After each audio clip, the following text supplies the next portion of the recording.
All right, hello, greetings. So for the first problem in week 8, I want to play around with modeling an evaporator used for the production of maple syrup. And so I was inspired this past weekend by attending the Maple Festival locally here at Houston Wood State Park. And so I want to try and model the process here in CHEMCAD. And so you can read the description. And then also I have a couple of figures here from tabletop size evaporators that one might use if you're making, say, maple syrup in your backyard.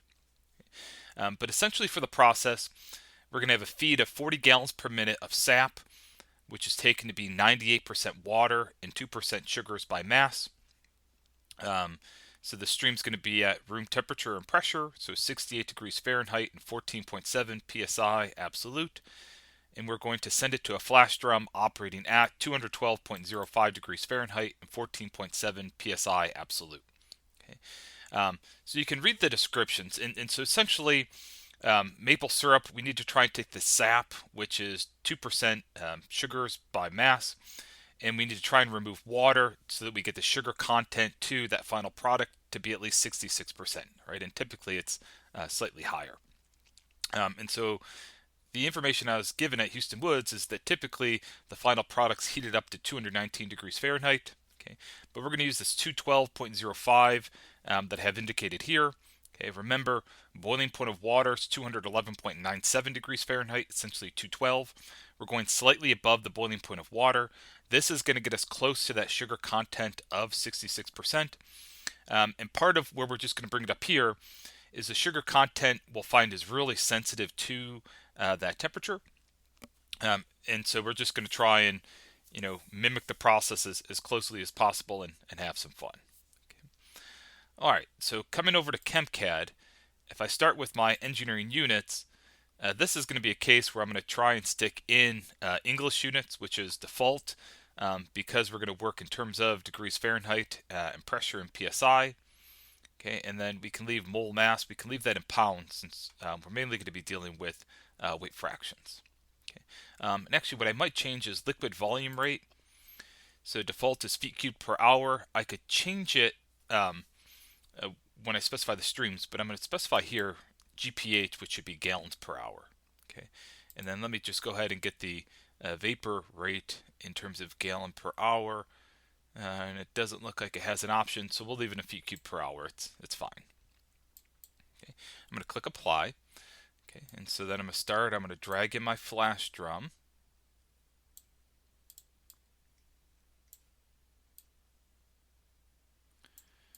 Okay, and I'll need a feed stream. Okay, let me zoom in a little bit. We're going to have a feed stream and two products. So I'm going to go ahead and connect those all up.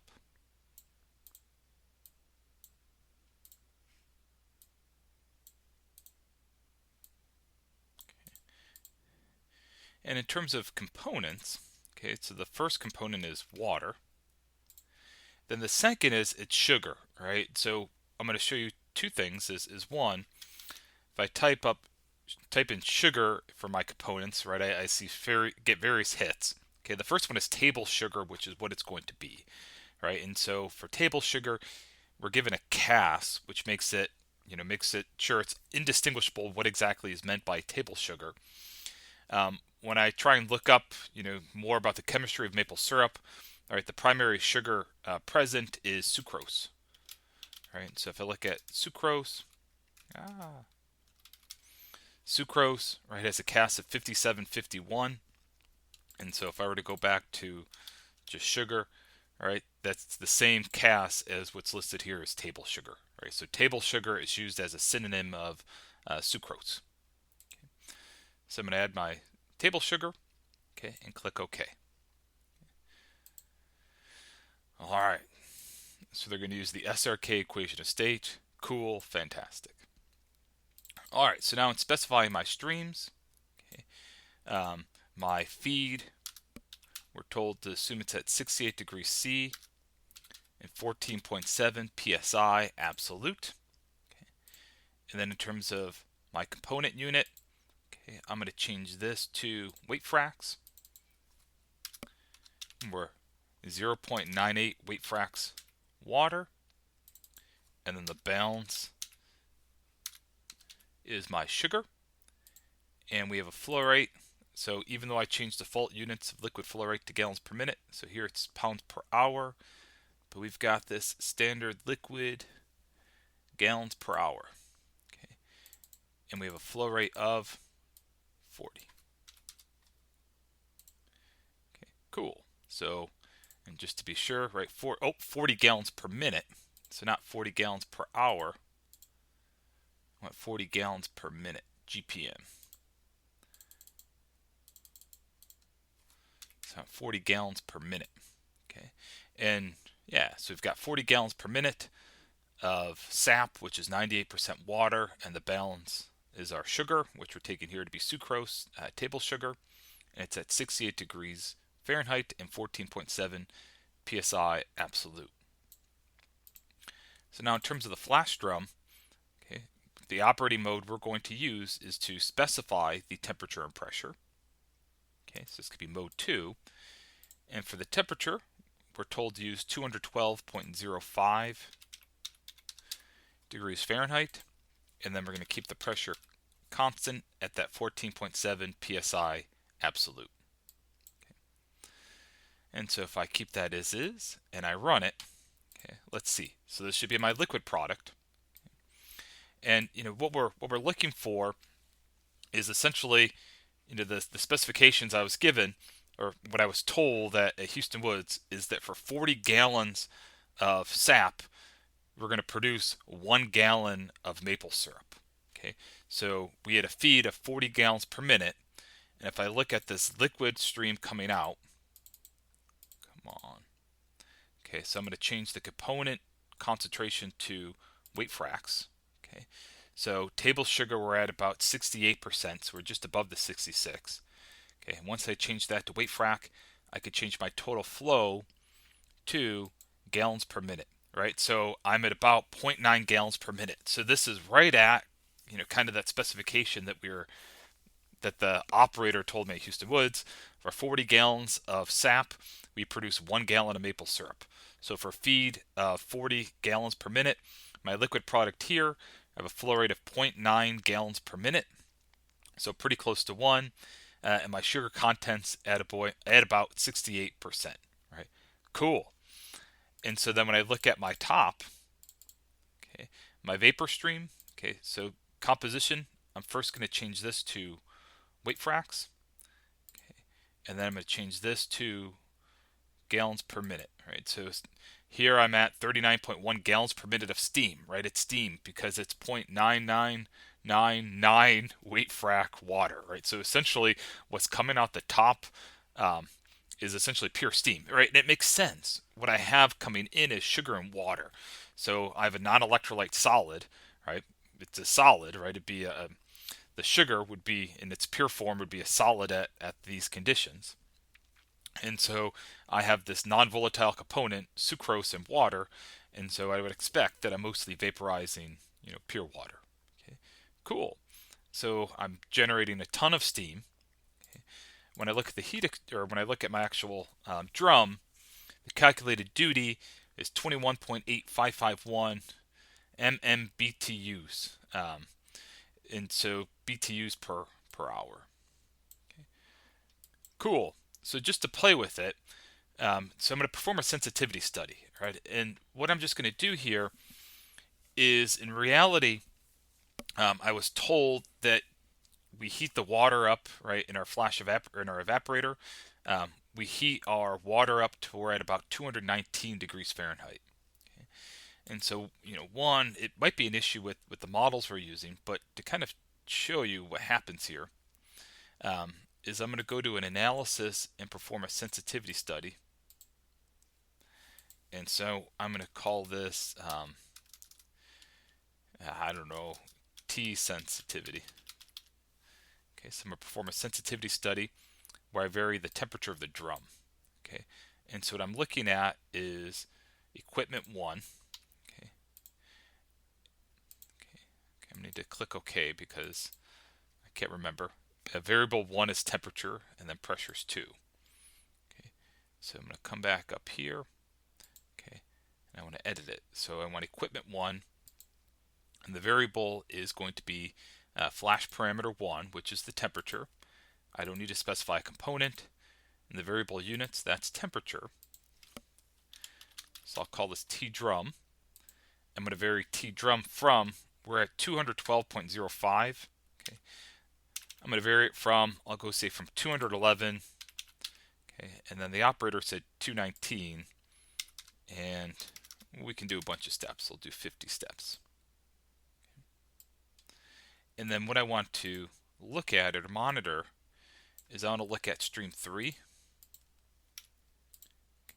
And I want to track the mass frac. We'll do the mass frac of sugar. And so do M for sugar. And then let me also track that flow rate, because that shouldn't change much. But stream 3, I want to get the total mass rate. Okay, and it's going to be my total, and then it's going to have units of mass. Right. Mass rate, where are you? Right, here we go, mass rate. Okay, and this is going to be, I don't know, mass rate of my liquid. So I'm going to click OK, and then I'm going to run my sensitivity study, and let's see what we get. Okay, so if I look at, say, the mass frac of sugar coming out versus temperature, all right, here's what we get.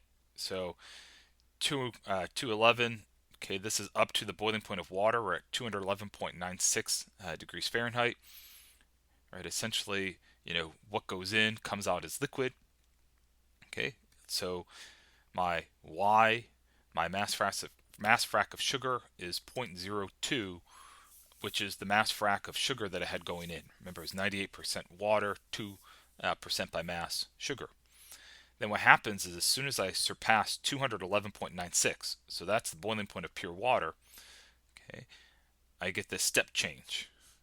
Right, so I get this very drastic change in transition, where at 212.119995, right, I'm at about 80% sugar, right? And so this is just based on the step size I had, but it's once I pass that boiling point of water, right, I get this drastic step change in the concentration of sugar, right, in that liquid product coming out.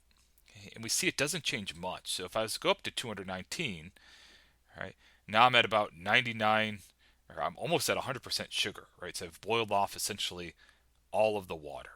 Okay, now remember, this is based on this model we're using, right? So we're using the SRK equation of state to model this mixture, right? So there could be some sensitivities there, but it is very interesting in that we get this, noticeable jump, right, in the concentration of sugar, and then it kind of plateaus it and doesn't change too much, right? And there's more of an art to this as well, right? Part of that, colorization of my maple syrup as well.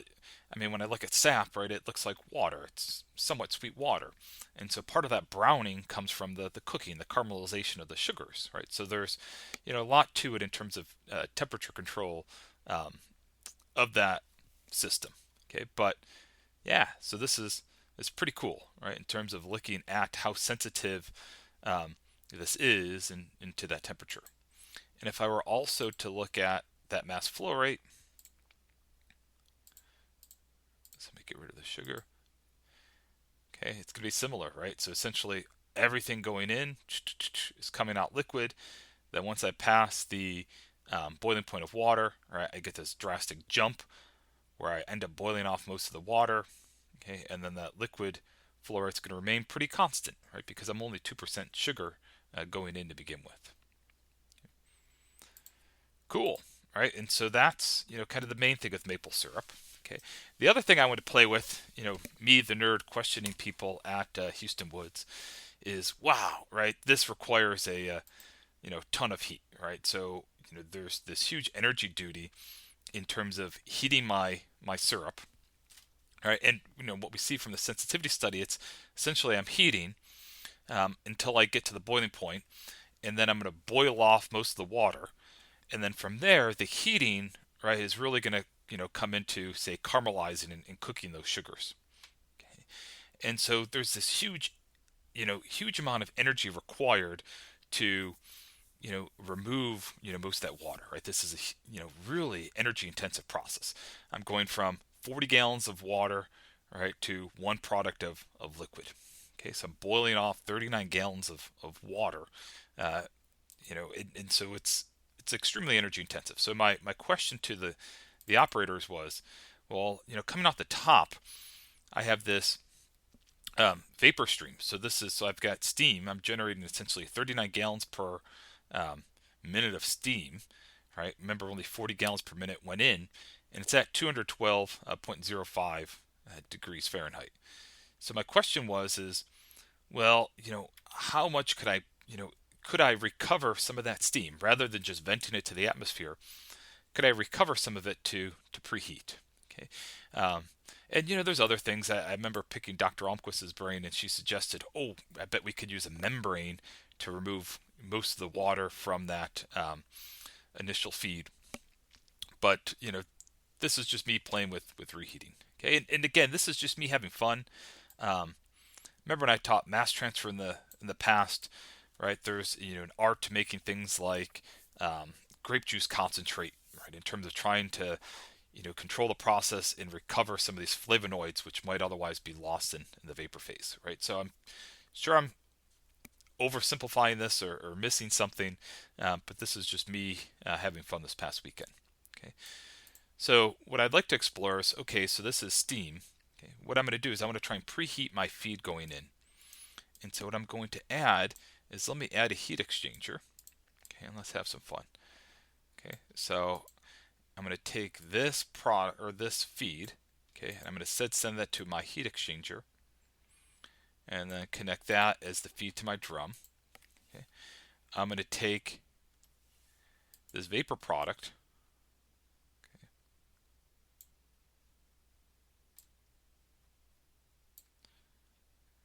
I'm going to try and drag it. Come on.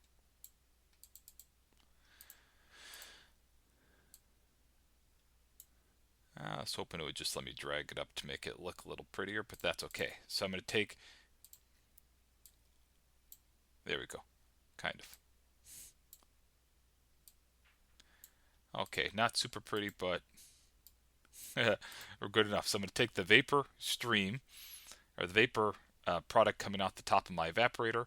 I'm going to send that to my heat exchanger, and then I'm going to remove some heat from it, right, in the process of preheating my feed.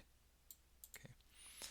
And so what I'm going to do is stream 2, that's my steam.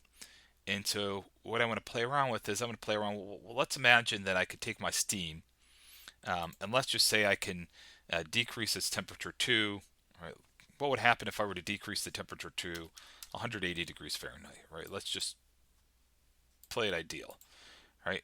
And again, in the initial process, right, here's my energy consumption: 21.8551 MMBTUs per hour. Okay, so if I specify this just to take the steam, send it to heat exchanger, and decrease the temperature of that steam to 180 degrees Fahrenheit. Okay, so if I just run that heat exchanger, okay, cool. So now this stream, come on, stream 4. Okay, stream, no, it can't be. So stream 1, which comes at 68 degrees. So this is steam at 212.05 degrees Fahrenheit, 14.7 psi. Okay, so then I said, what happens if I cool it down to 180? This estimates that just with that, I have heated stream 1 up to 211.968 degrees Fahrenheit, which seems odd, right? And it's vapor. So let me change this, and let's even make this not 180. So what if I just make it 190? Okay. Now remember, in terms of the heat, okay, so what I have coming in in 2, right, I have steam. It's at 212.05 degrees Fahrenheit, so it's a vapor. So when I specify something at like 180, 190, right, the major heat effect is coming from condensing that steam, right? At 190 degrees Fahrenheit, I'm taking that vapor, right, and I'm condensing it, and I'm making a liquid, right? And so even though it's not a very big temperature change, right, I'm removing a tremendous amount of heat in terms of condensing that vapor. Okay, and so even at that, so just saying cooling it down to 190, so I'm getting my phase change of my steam, right? Look at the amount of temperature increase that I get from that feed. And let's see if this were to run. And so then if I were to run my flash drum, right, it runs, and then let's do a run all. Okay, it converges. And so if I were to do this, I click on my flash drum. Okay, here's my energy duty now, or my heat duty. So now it's 2.24, right? And so I'm still generating a ton of steam. Okay, so still 39 gallons per minute of steam, but it's now being used to preheat my feed. Right, so my feed was 40 gallons per minute, right, at 68 degrees Fahrenheit, and now I've got my 40 gallons per minute, but the temperature is increased to 211.968, right, and so essentially, even though I just specify an exit temperature of 180, I could specify 190 or something higher, right? It doesn't make a huge difference, right? So even if I make this 190, okay, it doesn't make a big difference because the major effect here is just taking steam, so it's going to be superheated steam. It's at a temperature above saturation, and I'm cooling it down. So even though I'm only cooling it down like 20 degrees, right, that's enough to cause a phase transition of my steam. So what's coming out in 5, all right, this is going to be liquid, right? It's a liquid at 190 degrees Fahrenheit. So, it's pretty wild, pretty cool, but there was, this nerd trying to ask the operators, who I'm sure aren't chemical engineers, about trying to recover some of that waste heat. And I'm sure there's more to it, but it's kind of fun. I'd mentioned this to Dr. Almquist, and her comment was, well, it'd be great if we could instead use like an evaporator, or not an evaporator, a membrane, to try and remove, or preferentially remove, most of the water, to get the water content down before it goes to the flash drum, and then you would decrease the duty drastically.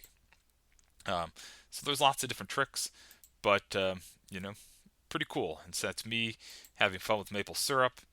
And then again, my last comment was, just going back to the sensitivity study we had initially, right? It's tempting to put a controller in to try and tune the temperature to get, say that right sugar content. But the challenge is you get this real big steep change here.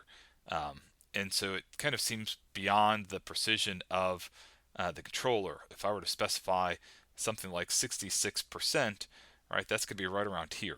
And so the controller can be a little challenging to get convergence if I'm looking in this region. Okay. But yeah, I had a lot of fun, right? And if I were to heat up to 219, the sugar content's higher than they would have had at Houston Woods, but